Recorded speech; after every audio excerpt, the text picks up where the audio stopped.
18ാം ലോക്സഭയിലെ ഏറ്റവും വലിയ ഹൈലൈറ്റ് എന്താണ് എന്ന് ചോദിച്ചാൽ, പ്രതിപക്ഷത്തുള്ള ഓരോ രാഷ്ട്രീയ കക്ഷികൾക്കും അവരവരുടേതായ സ്ഥാനം BJPയുടെ കയ്യിൽ നിന്നും പിടിച്ചു വാങ്ങിയിരിക്കുന്നു എന്ന് വേണമെങ്കിൽ പറയാം.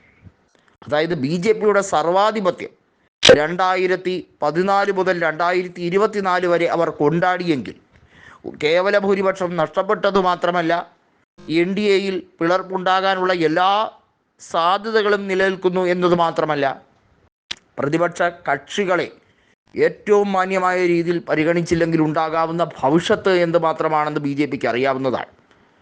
അതാത് പ്രദേശങ്ങളിൽ ശക്തരായ ഓരോ പാർട്ടികളും അവരുടെ രാജ്യസഭാ പ്രതിനിധികൾ അവർക്കുണ്ടാകുന്ന വലിയ ശക്തമായിട്ടുള്ള ഒരു ഗാംഭീര്യം, അവരുടെ ഇമ്പാക്റ്റ് എത്രത്തോളം എന്നത് കൃത്യമായി തലങ്ങും വിലങ്ങും അളന്നും തൂക്കിയും BJP ഇപ്പോഴും നേരം വെളുത്തിട്ടില്ല എന്ന ഭാവത്തിലിരിക്കുന്ന അമിത്ഷായ്ക്ക് നേരം വെളുത്തു എന്ന് പറഞ്ഞു കൊടുക്കാൻ രാജ്നാഥ് സിംഗിനെ പോലുള്ളവർക്ക് കഴിയുന്നുണ്ടോ എന്ന ചോദ്യമാണ് കോൺഗ്രസ് ചോദിക്കുന്നത്.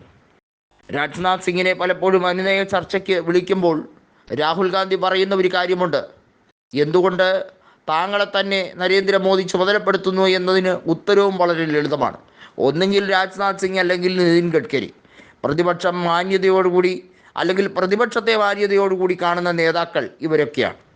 സ്പീക്കർ ഓം ബിർള പലപ്പോഴായി സംഘപരിവാറിന് വേണ്ടി മാത്രം കുഴലൂത്ത് നടത്തുമ്പോൾ സംഘപരിവാറിന് അടിമപ്പെട്ട ഒരു നേതാവായതുകൊണ്ട് സ്വാഭാവികമായും അദ്ദേഹത്തിൻ്റെ എല്ലാ ചലനങ്ങളിലും അത് കാണാമെങ്കിൽ പോലും അതിൽ നിന്നും ഇതുവരെ മുക്തമായിട്ടില്ല ഒരു സ്പീക്കറായിട്ട് എന്നുള്ളതാണ്. 2019 തുടങ്ങിയ ഈ ഓട്ടത്തിൽ ഇതുവരെയും ഒരു അന്ത്യമുണ്ടായിട്ടില്ല. ഇത് തുടർന്നുകൊണ്ടേയിരിക്കുകയാണ്. നരേന്ദ്രമോദിയെ താണുവണങ്ങുന്നതും രാഹുൽ ഗാന്ധിയെ നെഞ്ചുവിരിച്ച് കൈകൊടുക്കുന്നതും തമ്മിലുള്ള ആ അന്തരം രാഹുൽ ഗാന്ധി പറഞ്ഞപ്പോൾ സഭയിൽ പ്രതിപക്ഷത്തിൻ്റെ കയ്യടി സ്പീക്കറെ ജാള്യതയിലേക്ക് ആഴ്ത്തി എന്നതിൽ ഒരു സംശയവുമില്ല. സ്പീക്കർ ഓം ബിർള മാറേണ്ട സാഹചര്യമുണ്ട് എന്നത് BJP നേതാക്കൾക്ക് തന്നെ കൃത്യമായി അറിയാവുന്നൊരു കാര്യമാണ്. അതായത് BJP നേതൃത്വം തന്നെ പുതിയ ഒരു സ്പീക്കറെ കണ്ടുപിടിക്കേണ്ട രാഷ്ട്രീയ സാഹചര്യമുണ്ട് എന്നത് നിതിൻ ഗഡ്കരി തന്നെയാണ് ഇതിനോടകം പറഞ്ഞതെന്നത് വ്യക്തം.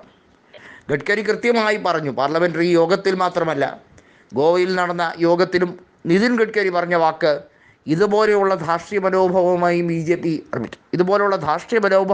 BJP മുന്നോട്ട് പോവുകയാണെങ്കിൽ വരും കാലങ്ങളിൽ BJPയുടെ സീറ്റ് നില ഗണ്യമായി കുറഞ്ഞ് പണ്ടത്തെ ആ 2ലേക്ക് എത്താൻ അധിക സമയമൊന്നും വേണ്ട എന്ന യാഥാർത്ഥ്യം നിങ്ങൾ മനസ്സിലായിക്കൊള്ളൂ എന്നതാണ്. 1980-ൽ 2ൽ നിന്ന് തുടങ്ങിയ ഞങ്ങൾ ഇങ്ങനെയാണ് അങ്ങനെയാണ് എന്ന് പറയുമ്പോൾ ഇപ്പോൾ അതിൻ്റെ പാരമ്യത്തിലെത്തിയ അവസ്ഥയിൽ അവർ കാട്ടിക്കൂട്ടിയ അഹങ്കാരം എന്താണെന്നതും ഈ രാജ്യത്ത് ഒരു മതരാഷ്ട്രമാക്കി മാറ്റണമെന്നതും അംബേദ്കറിൻ്റെ നയങ്ങളെയൊക്കെ തച്ചുടച്ച് കളയുമെന്ന് പറഞ്ഞും ഒക്കെ ആക്രോശിച്ചതിന് കിട്ടിയ മറുപടി കൂടിയാണ്. ജയ് സംവിധാൻ എന്ന് ഓരോ ഇന്ത്യ മുന്നണിയിലുള്ള MP-മാരും അത് കൃത്യമായി നെഞ്ചിൽ തൊട്ട് സത്യം ചെയ്യുന്നത് പോലെ ആ രീതിയിൽ പറയുമ്പോൾ അതിനെ കളിയാക്കാനും ആ രീതിയെ ചോദ്യം ചെയ്യാനും ഒക്കെ ശ്രമിക്കുന്ന തരം താഴ്ന്ന രീതിയല്ലേ ഇപ്പോഴും സ്പീക്കറും അതുപോലെ BJPയിലെ നേതാക്കളും അവലംബിക്കുന്നത് എന്ന് പ്രതിപക്ഷം വീണ്ടും ചോദിക്കുന്നുണ്ട്. ചോദ്യങ്ങൾക്ക് മറുപടി കൊടുക്കുക അല്ല, പകരം വീണ്ടും പരിഹാസവും പുച്ഛവും മാത്രമാണ്. ഇതിനുള്ള മറുപടി ആയിരിക്കും വരുന്ന പല തിരഞ്ഞെടുപ്പുകളിലും നിങ്ങൾക്ക് കിട്ടാൻ പോവുക എന്നതും. സ്പീക്കറെ മാറ്റിയില്ലെങ്കിൽ ജനങ്ങൾ പല സംസ്ഥാനങ്ങളിലൂടെയും അതിന് മറുപടി കൊടുക്കുകയും രാജ്യസഭയിൽ നിങ്ങൾക്ക് ഇനിയും കുറയുകയും ഒടുവിൽ രാജ്യസഭയിലെ ന്യൂനപക്ഷം നിങ്ങളായി മാറുകയും ചെയ്യുന്ന രാഷ്ട്രീയം വിദൂരമല്ലെന്നും കോൺഗ്രസ് പറഞ്ഞിരിക്കുന്നു.